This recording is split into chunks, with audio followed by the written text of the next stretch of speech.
હોળીનો ઉત્સવ. પ્રસ્તાવના. ઉત્સવ એટલે આનંદનો અવસર.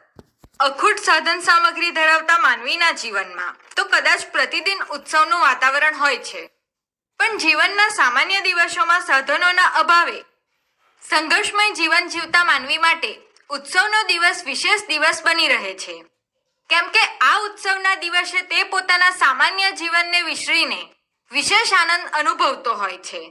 આમ માનવ માત્રને માટે ઉત્સવ આનંદ આપનારો બની રહે છે.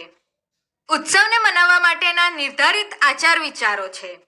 પ્રત્યેક ઉત્સવના પ્રસંગે માત્ર વ્યક્તિગત રીતે આનંદ પ્રાપ્તિનો ઉપક્રમ કરવાને બદલે સામૂહિક રીતે આનંદની પ્રાપ્તિ થાય તેવી વ્યવસ્થા ગોઠવવાની ફરજ પાડવામાં આવે છે. આ કારણે સાધના ભાવથી પીડિત વ્યક્તિ પણ ઉત્સવના આનંદની ભાગીદાર બની શકતી હોય છે. આ પ્રકારની વ્યવસ્થા હોલિકા ઉત્સવની ઉજવણીમાં પણ વણી લેવામાં આવી છે. પ્રસ્તુત સંપાદિત પાઠમાં ગુરુ શિષ્યનો સંવાદ છે. તે સંવાદમાં હોલિકોત્સવ અને તેના પારંપરિક ઇતિહાસનો પરિચય કેન્દ્ર સ્થાને છે. ઉત્સવની ઉજવણીમાં માત્ર વ્યક્તિગત આનંદની પ્રાપ્તિનું જ લક્ષ્ય હોતું નથી, પરંતુ આનંદની ઉજવણી સાથે દાન અને તપનો અવસર પણ પ્રાપ્ત થાય છે. આ રીતે ઉત્સવની ઉજવણીને માનવીય જીવનનો ઉત્કર્ષ સાધવાના સાધન તરીકે પણ જોવી જોઈએ. શિષ્ય કોયમ નામ હોલિકોત્સવ કદાચાયમાયાતિ. શિષ્ય, ખરેખર આ હોલિકોત્સવ શું છે અને ક્યારે આવે છે?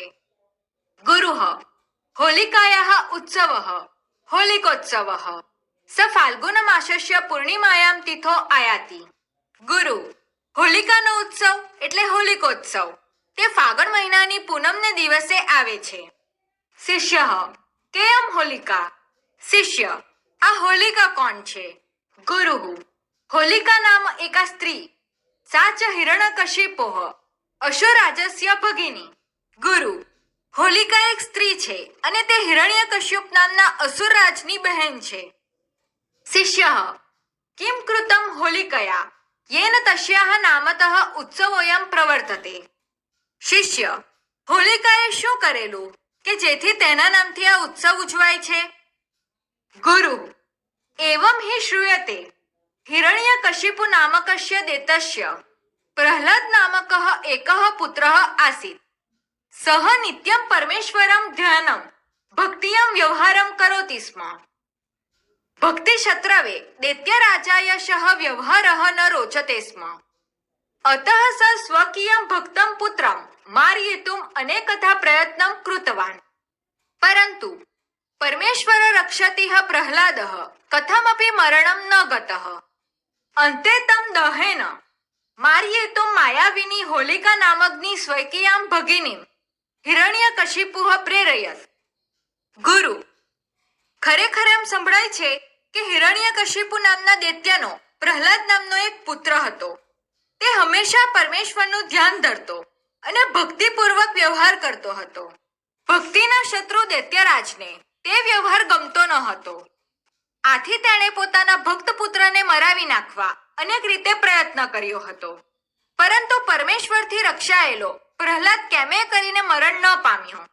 છેવટે તેને અગ્નિથી મરાવી નાખવા માટે માયાવી એવી હોલિકા નામની પોતાની બહેનને હિરણ્યકશિપુએ પ્રેરી.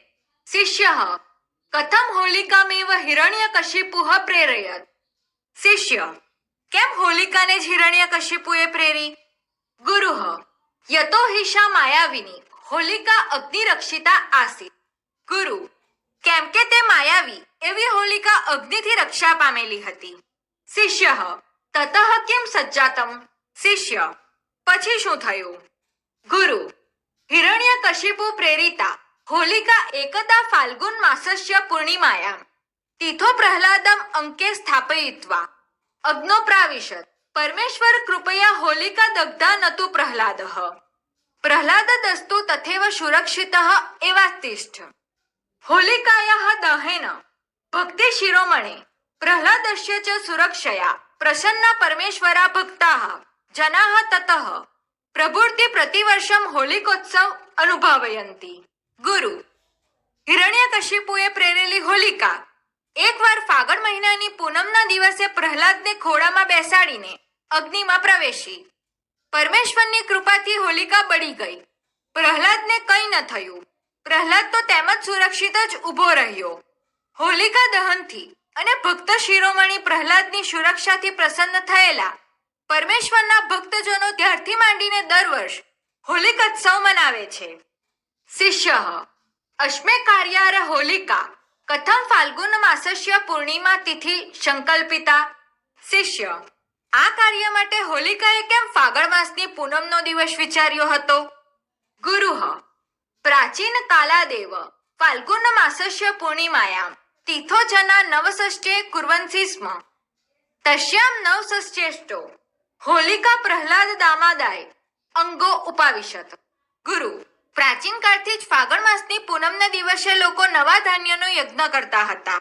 તે નવા ધાન્યના યજ્ઞમાં હોલિકા પ્રહલાદને લઈને અગ્નિમાં બેઠી હતી. શિષ્ય કિમ નામ નવષષ્ઠી. શિષ્ય ખરેખર નવા ધાન્યનો યજ્ઞ શું છે? ગુરુ નવે સસ્ય ક્રિયમાણા ઇષ્ટિ નવસસ્યેષ્ટિ કથયતે. અસ્માકં દેશઃ કૃષિ પ્રધાન વર્તતે. અત્રત્યા જનાઃ પ્રાયઃ દ્વિવારં કૃષિં કુર્વન્તિ. વર્ષાયામ શરદિ તથા શરદિ કૃતાયાઃ કૃષે ફલં પ્રાયઃ ફાલ્ગુન માસે પ્રાપ્યતે. તત સસ્ય રૂપં ફલમ જનાઃ પ્રથમમ અગ્નિદેવાય સમર્પયન્તિ. તતઃ પરસ્પરમ વિર્તેય સ્વપભોગાય કલ્પયન્તિ. ગુરુ નવા તૈયાર થયેલા ધાન્યથી કરાતી ઇષ્ટિ નવસસ્યેષ્ટિ કહેવાય છે. આપણો દેશ ખેતી પ્રધાન છે. અહીંના લોકો મોટે ભાગે 2 વાર ખેતી કરે છે, વર્ષા ઋતુ તથા શરદ ઋતુમાં. શરદ ઋતુમાં પૂર્ણ કરેલી ખેતીનું ફળ મોટે ભાગે ફાગણ મહિનામાં મેળવાય છે. તે ધાન્ય રૂપે મળેલું ફળ લોકો પહેલા અગ્નિદેવને અર્પણ કરે છે, પછી એકબીજા વહેંચીને પોતાના વપરાશ માટે વિચારે છે. શિષ્ય યદ્વયમ તર્હિ અસ્ય ઉત્સવસ્ય હોલિકોત્સવઃ નામકર્થમ સાર્થકમ ભવેત. શિષ્ય જો એમ હોય તો આ ઉત્સવનું હોલિકોત્સવ નામ કઈ રીતે અર્થપૂર્ણ થાય? ગુરુ વસ્તુતઃ હોલક નામ તૃષ્ણાગિષ્ટમ અર્ધપંકમ સમિધાન્યમ ભવતિ. તમ હોલકમ જનાઃ અગ્નિદેવાય સમર્પયન્તિ. અદ્યત્વેપી એષા પરંપરા અવિચ્છિન્ના પ્રવર્તતે. ગુરુ હકીકતમાં હોલક એટલે તણખલાથી બળતા અગ્નિમાં શેકેલું અડધું રંધાયેલું ડુંડાવાળું અન્ન. તે હોલકને લોકો અગ્નિદેવને અર્પણ કરી દે છે. આજકાલ પણ આ પરંપરા અખંડિત ચાલે છે. શિષ્ય હોલકોશ્ય સ્વસ્થાયાપી ઉપકારકો ભવતીતિ શ્રૂયમ મયા કિમ તથા સત્યમસ્તિ. શિષ્ય આ હોલક સ્વાસ્થ્ય માટે લાભકારક છે એમ મેં સાંભળ્યું હતું. શું તે સાચું છે? ગુરુ આમ ભવતા શ્રુતમ સત્યમેવાસ્તિ. ભવ પ્રકાશ નામકે સુપ્રસિદ્ધ આયુર્વેદ ગ્રંથે કથિતમસ્તિ હોલકો લાપ્નલો મેદ કફ દોષમાપહ. અર્થાત હોલકઃ મેદમ કફ દોષમ શ્રમ ચ અપહંતિ. ગુરુ હા, તમે સાંભળેલું સાચું જ છે. ભવપ્રકાશ નામના સુપ્રસિદ્ધ આયુર્વેદના ગ્રંથમાં કહેલું છે ધીમી આગમાં પોંક મેદ અને કફના દોષને તથા થાકને દૂર કરનાર છે. એટલે હોલક મેદ અને કફના દોષને તથા થાકને હણે છે. શિષ્ય અય ગુરુચરણઃ બહવો ધન્યવાદાઃ અનેન બોધેન અહનુમૃહિ ગૃહીતોસ્મિ. શિષ્ય હે ગુરુજી, ખૂબ ધન્યવાદ. આ બોધ વડે હું આભારી થયો.